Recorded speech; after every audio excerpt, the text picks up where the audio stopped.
தூது.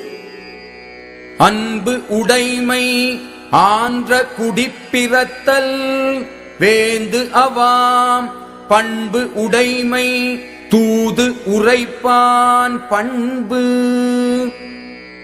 அன்புடையவனாதல், தகுதியான குடிப்பிறப்பு உடையவனாதல், அரசர் விரும்பும் சிறந்த பண்பு உடையவனாதல் ஆகிய இவை தூது உரைப்பவனுடைய தகுதிகள். அன்பு, அறிவு, ஆராய்ந்த சொல்வன்மை தூது உரைப்பார்க்கு இன்றியமையாத மூன்று. அன்பு, அறிவு, ஆராய்ந்து சொல்கின்ற சொல்வன்மை ஆகிய இவை தூது உரைப்பவர்க்கு இன்றியமையாத மூன்று பண்புகளாகும். நூலாருள் நூல்வல்லன் ஆகுதல் வேலாருள் வென்றி வினை உரைப்பான் பண்பு. அரசனிடம் சென்று தன் அரசனுடைய வெற்றிக்கு காரணமான செயலை பற்றி தூது உரைப்பவன் திறம் நூலறிந்தவருள் நூல் வல்லவனாக விளங்குதல் ஆகும்.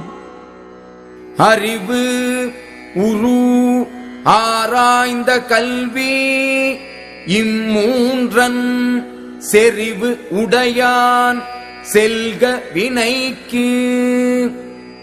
இயற்கை அறிவு, விரும்பத்தக்க தோற்றம், ஆராய்ச்சி உடைய கல்வி ஆகிய இம்மூன்றின் பொருத்தம் உடையவன் தூது உரைக்கும் தொழிலுக்குச் செல்லலாம்.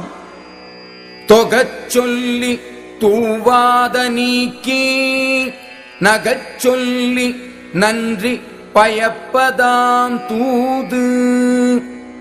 பலவற்றை தொகுத்துச் சொல்லியும் அவற்றுள் பயனற்றவைகளை நீக்கியும் மகிழுமாறு சொல்லியும் தன் தலைவனுக்கு நன்மை உண்டாக்குகின்றவனே தூதன். கற்று கண் அஞ்சான் செலச் சொல்லி காலத்தால் தக்கது அறிவதாம் தூது. கற்பன கற்று பிறருடைய பகையான பார்வைக்கு அஞ்சாமல் கேட்பவர் உள்ளத்தில் பதியுமாறு சொல்லி காலத்திற்கு பொருத்தமானதை அறிகின்றவனே தூதன்.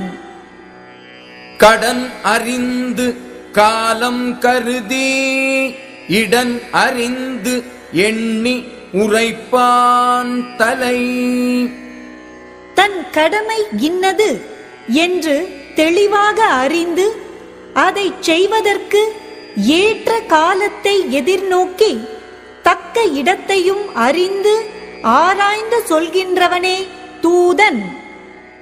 தூய்மை, துணைமை, துணிவு உடைமை இம்மூன்றன் வாய்மை வழி உரைப்பான் பண்பு. தூய ஒழுக்கம் உடையவனாதல், துணை உடையவனாதல், துணிவு உடையவனாதல் இந்த மூன்றும் வாய்த்திருத்தலே தூது உரைப்பவனுடைய தகுதியாகும்.